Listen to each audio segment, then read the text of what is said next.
quel gâchis de matériaux! Le bois, plus robuste et solide, fera plus de dégâts à une boîte crânienne. Le plastique, lui, plus léger, filera dans le vent et sera beaucoup moins bruyant. Ah, par contre, le plastique sera emporté par le vent.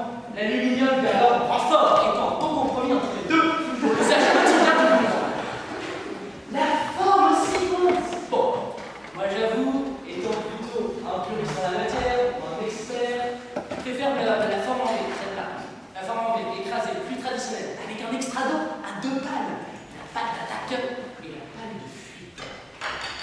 Mais je veux à l'occasion d'utiliser ces nouveaux boomerangs à trois pales. À trois pales. Par contre, je ne comprends pas cette tendance des boomerangs circulaires. Ça dénature complètement l'objet. Selon vous, qu'est-ce qui fait un bon boomerang? Et moi, vous savez, je ne crois pas qu'il y ait de bons. Avec vous, je dirais que c'est tout d'abord des traditions, des mœurs qui sont apparues peut-être à un moment où l'humanité ne voulait pas, où elle n'était pas prête.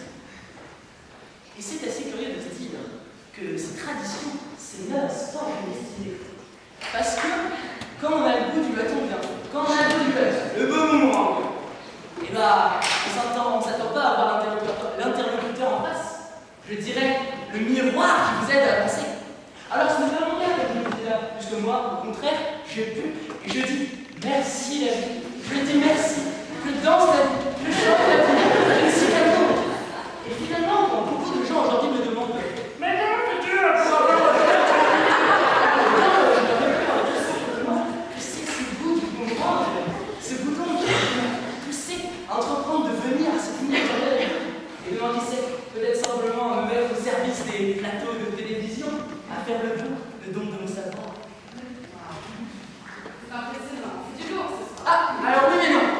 S'il est lourd, il tombera le boomerang. Savez-vous d'ailleurs comment on appelle un boomerang? Le boomerang qui ne revient pas.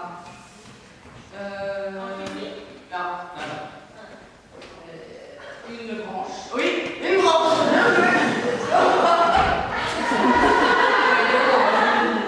Oh, c'est une petite boutade de ma proposition. Ce qui n'est pas une boutade en revanche, c'est le point d'impact du boomerang dans la société. Nous arrivons d'Australie, conçu il y a 10 000 ans. Et c'est assez curieux de se dire boomerang et avion partagent beaucoup. En effet, les pales d'un boomerang sont beaucoup aux ailes d'un avion. On pourrait donc techniquement dire que les boomerangs sont originaires d'Australie. Réfléchissez une seconde. Boomerang et avion partagent beaucoup plus qu'on ne pourrait le croire. Et même dans toute l'aéronautique en général.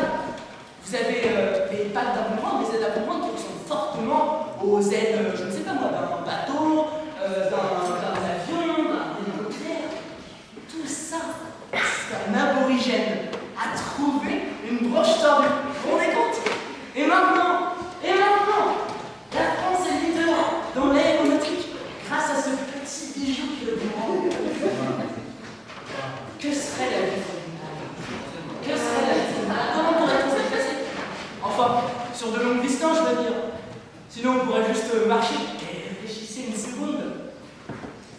Si demain je me rends en Australie pour rencontrer les aborigènes et faire l'Australie, c'est merci.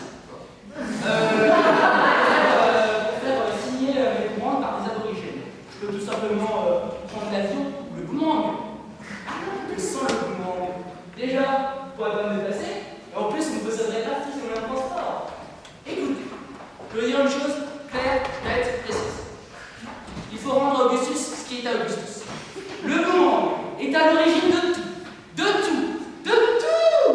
Et je ne comprends pas. Ça dépasse notre monde, je dirais même que cette arme n'est pas plus de reconnaissance pour tous les services qu'elle rend à l'humanité.